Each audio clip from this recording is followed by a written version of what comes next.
तो कहानी की शुरुआत एक छोटी सी प्यारी सी बच्ची हिस्सू को दिखाते हुए होती है, जो एक सुंदर से पार्क में एक क्यूट से डॉग के साथ खेल रही थी। उसकी खिलखिलाहट और नादानियां सब देखने वालों के दिल को छू जा रही थी। वो भागती है, हंसती है, लेकिन अचानक गिर पड़ती है, जिससे उसके घुटने छिल जाते हैं। फिर थोड़ी देर रोने के बाद वो खुद को संभाल लेती है। अब अगले सीन में हम देखते हैं कि हिस्सू घर पर थी, जहां उसकी मॉम जू योन उसके चोट पर मरहम लगा रही थी।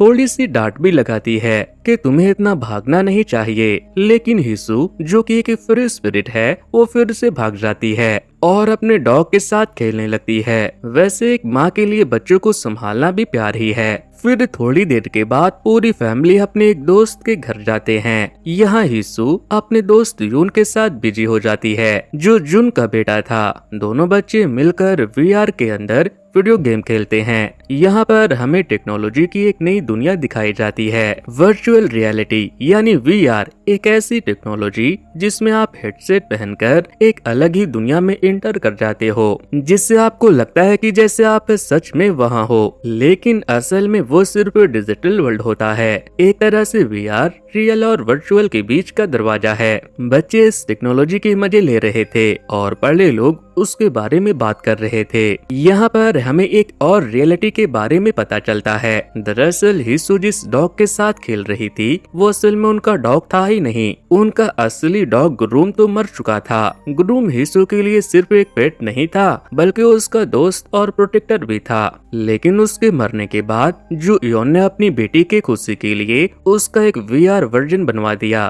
ताकि हिस्सू कभी अपने दोस्त को मिस ना करे। पर जू योन के दिल में एक गिल्ट था। वो कहती है कि ग्रूम मेरे साथ मेरी शादी से पहले भी था, उसके बिना रहना मुश्किल है। वो कहती है कि कभी कभी तो मुझे लगता है कि जो वीआर में दिख रहा है वो रियल है, और हिस्सू के लिए भी ये ठीक नहीं है। उसे अभी ये समझ ही नहीं है कि डेथ का मतलब क्या होता है। जुन जो एक प्रोग्राम डेवलपर है और ऐसे वीआर्स बनाता है, उसके लिए वीआर एक पॉजिटिव चीज है। वो कहता है कि कम से कम हिस्सू को कभी दुख का सामना नहीं करना पड़ेगा। लेकिन जुयोन के लिए असली और नकली के बीच का फर्क बहुत बड़ा है, और इसलिए वीआर ग्रूम कभी उस असली ग्रूम डॉग की जगह नहीं ले सकता। इसी बीच एक अजीब सा मोमेंट होता है। हिस्सू अपनी माँ से पूछती है कि किसी को किस करने का मतलब क्या होता है, जिससे योन शॉक हो जाती है। वो समझाती है कि किस का मतलब होता है आप उस इंसान से प्यार करते हो, जैसे मैं और तुम्हारे डैड करते हैं। लेकिन इतनी छोटी बच्ची का ऐसा सवाल करना उसे परेशान कर देता है। फिर जुयोन टैहुन से इस किस के बारे में बात करती है और कहती है कि शायद इसके पीछे यून हो सकता है। लेकिन टैहुन कहता है यून भी बच्चा ही है, तुम ओवर थिंकिंग मत करो।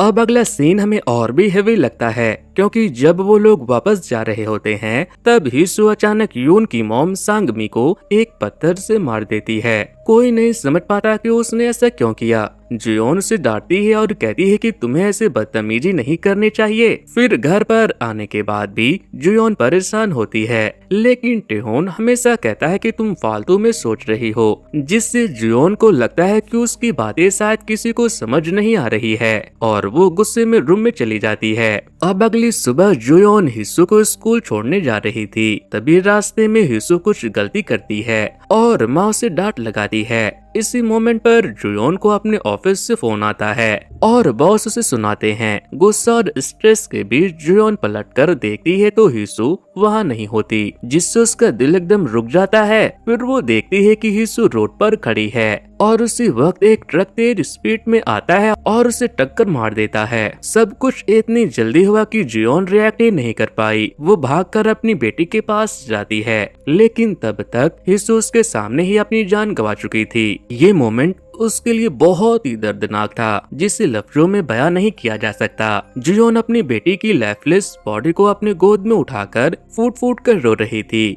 उसे अब लग रहा था कि जैसे वो खुद की दुनिया ही खत्म कर दे। इस एक्सीडेंट के बाद जियोन पूरी तरह टूट गई थी। वो घर में बंद हो जाती है, हर वक्त सिर्फ हिस्सू की वीडियो देखती रहती और खुद को ब्लेम करती रहती कि मेरी वजह से मेरी बेटी मर गई, मेरी दुनिया सिर्फ कुछ सेकंड में खत्म हो गई, मेरी जरा से लापरवाही के लिए। टैहुन उसे समझाने की कोशिश करता है, लेकिन वो नाकामयाब ही होता है। जियोन बार बार उससे पूछती है क्या तुम्हें भी लगता है मेरी गलती गलती से हिसू चली गई और फिर वो पूछती है, उस दिन तुमने मेरा कॉल क्यों नहीं उठाया? तुम ऑफिस में भी नहीं थे। अगर तुम आ जाते तो शायद सब ठीक हो जाता। जिस पर टायहुन चुप हो जाता है, जैसे उसके पास कोई जवाब नहीं होता। ये गिल्ट उनकी रिश्तों को भी तोड़ रहा था। टायहुन फ्रस्ट्रेशन में अपने दोस्त जुन के पास जाता है। जुन एक आइडिया देता है। वो कहता है कि अगर हम हिसू का भी एक वीआर बना दे तो जुयोन का दुख कम हो जाएगा। कम से कम वर्चुअल फॉर्म में ही सही, हिसू उनके साथ तो रहेगी।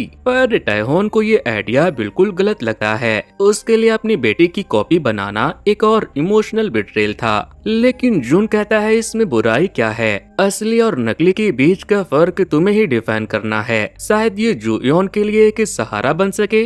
मगर टायहुन तो वहाँ से गुस्से में चला जाता है। फिर घर जाकर उसने देखा कि जुयोन हिसू की तस्वीरें पकड़कर सो रही होती है। उस मोमेंट उसके दिल में भी कुछ बदलने लगता है। अब अगले दिन वो खुद वीआर हेडसेट लगाकर ग्रूम को देखने की कोशिश करता है। जुयोन ये सब देख लेती है, जिससे उसके मन में एक उम्मीद जगती है। वो तुरंत जुन के पास जाती है और उससे रिक्वेस्ट करती है कि हिसू का वीआर वर्जन बना दो। अब बस उसके लिए यही एक सहारा बचा था। जिसके बाद जुन हिसू की सारी वीडियो और फोटोज को कलेक्ट करता है और उन सारे डेटा से वो एक वर्चुअल हिसू बनाता है, जिसमें रियल हिसू के जैसे गेस्चर, बातें, सब कुछ था। इस बार वो न्यू फीचर भी ऐड करता है। अब ये वीआर हिसू बातें भी याद रख सकती है, मतलब कि वो एक तरह से समय के साथ ग्रो भी करेगी। लेकिन ये वीआर इस्तेमाल करने से पहले जुन उसे वार्न करता है कि ये जुयोन की मेंटल हेल्थ के लिए खतरनाक भी हो सकता है।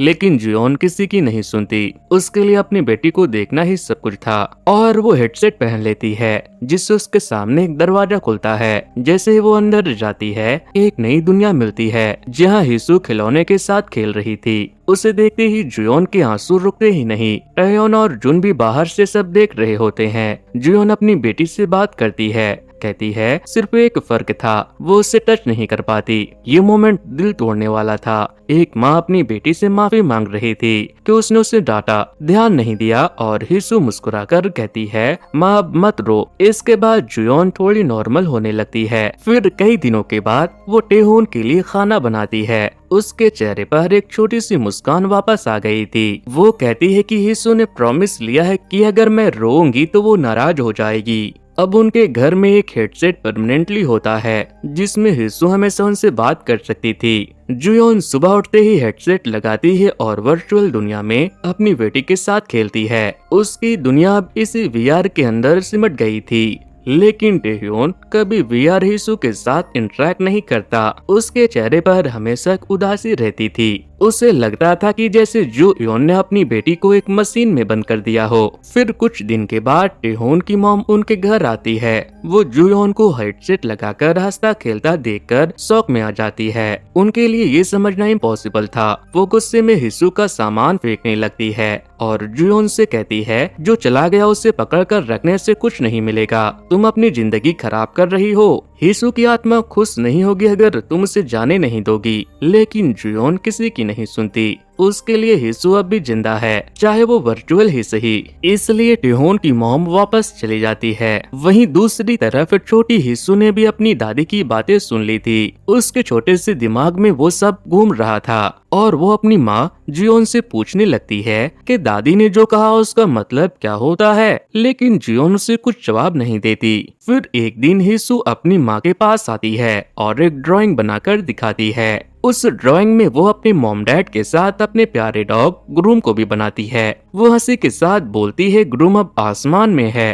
क्योंकि मरने के बाद तो वो हेवन में चला गया होगा ना। लेकिन ये सुनते ही जुयोन उदास हो जाती है। वो धीरे से पूछती है तुम्हें मरने का मतलब पता है हिसू? छोटी सी हिसू अपनी इनोसेंट स्माइल के साथ कहती है हाँ मुझे पता है, जैसे अगर मैं मर गई तो मैं भी हेवन चली जाऊंगी और वहाँ से मॉम डैड को प्रोटेक्ट करूंगी, जैसे ग्रूम मुझे प्रोटेक्ट करता था। जिससे जुयोन का दिल और भी भारी हो जाता है। फिर वो एक और सवाल करती है फिर तुम क्या करना चाहती हो अगर तुम्हें चूज करना हो? छोटी हिसू बस इतना ही बोलती है मैं तो वही चाहती हूँ जो मेरी मॉम चाहती है। अपनी ही बेटी से ये सब सुनकर जुयोन एकदम से निशब्द हो गई। अब उसके अंदर गिल्ट और शौक दोनों था। वो सोचती है कि एक छोटी सी बच्ची अगर डेथ जैसे कॉन्सेप्ट को समझ सकती है तो मैं इसे क्यों नहीं एक्सेप्ट कर पा रही कि मुझे हिसू को अब जाने देना चाहिए। अब अगले दिन जुयोन जुन से मिलने जाती है ताकि कल की बातें डिस्कस कर सके। जुन उसे समझाता है कि हिसू एआई मॉडल पर बेस्ड है,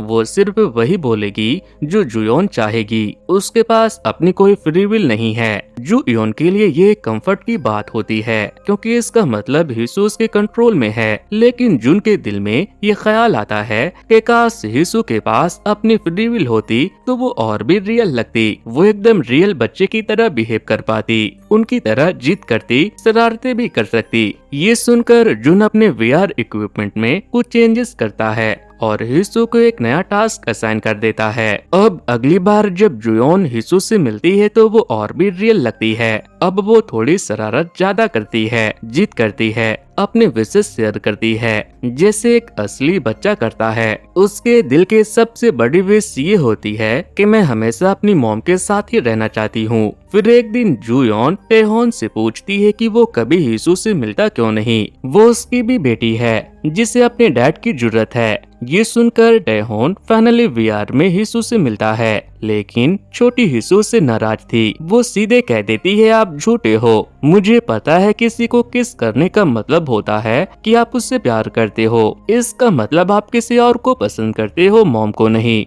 जिससे टेहोन का दिल एकदम से ठहर गया, उसके दिमाग में फ्लैशबैक आने लगा जब वो जुन के घर गया था और उसने जुन की वाइफ सांगमी को किस किया था और उस वक्त हिसू ने उसे देख लिया था, इसलिए उसने बाद में सांगमी पर पत्थर भी मारा था। और अब जाकर टेहोन को रियलाइज होता है कि उसकी बेटी को उसके चीटिंग और अफेयर के बारे में सब पता था। ये सोचकर वो घबरा गया था। हिसू फिर से कहती है मैं अब बच्ची नहीं रही, मैं बड़ी हो गई हूँ और मुझे सब पता है। टेहोन ये सुनकर तुरंत अपना वीआर हेडसेट एक ड्रॉवर में रख देता है, लेकिन फिर भी उसके दिमाग में हिसू की आवाज घूमती रहती है। तभी जुयोन आती है और बताती है कि हिसू का एक्सीडेंट करने वाले ट्रक ड्राइवर की वाइफ का फोन आया है, वो हमसे मिलना चाहती है। टेहोन कहता है कि हम बाद में मिल लेंगे। फिर जुयोन अपना हेडसेट ढूंढने लगती है और उसे ड्रॉवर में हेडसेट मिलता है। वो गुस्सा करने वाली होती है, लेकिन छोटी हिसू झूठ बोलकर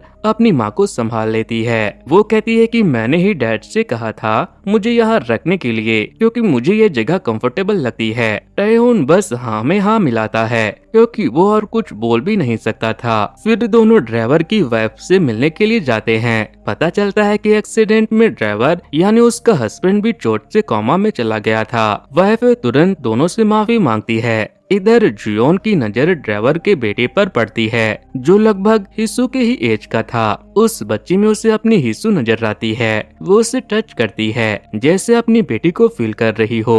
वो तुरंत उसे गले से लगा लेती है मानो वो उसे छोड़ना नहीं चाहती। जिसके बाद टेहोन उसे किसी तरह बच्चे से अलग करता है। तभी जुयोन हॉस्पिटल में ही उससे लड़ने लगती है। वो चिल्लाती है कि एक एक्सीडेंट में मेरी बेटी चली गई और मेरी दुनिया उजड़ गई, लेकिन ड्राइवर तो जल्दी ठीक भी हो जाएगा, उसकी वाइफ और बच्चा सब उसके साथ है। ये इनजस्टिस जुयोन को और तोड़ देता है। वो बस हिसू का वीआर लेकर वहाँ से निकल जाती है। फिर घर आकर टेहोन कोशिश करता है जुयोन को समझाने की। वो कहता है अब बस कर दो, हिसू को जाने दो, तुम अपने आप को और बर्बाद कर रही हो। लेकिन जुयोन को कोई फर्क नहीं पड़ता, उसके लिए सिर्फ एक बात मैटर करती थी, अपनी बेटी का साथ रहना। जिसके बाद टेहोन जुन के पास जाता है और कहता है कि तुम कुछ करो वरना जुयोन पागल हो जाएगी। जुन कहता है इसका एक ही सॉल्यूशन है, मुझे जुयोन के पर्सपेक्टिव से हिसू के वीआर वर्जन की सारी मेमोरीज डिलीट करनी होगी। मतलब जुयोन को एक बार फिर से अपनी बेटी को खोना पड़ेगा।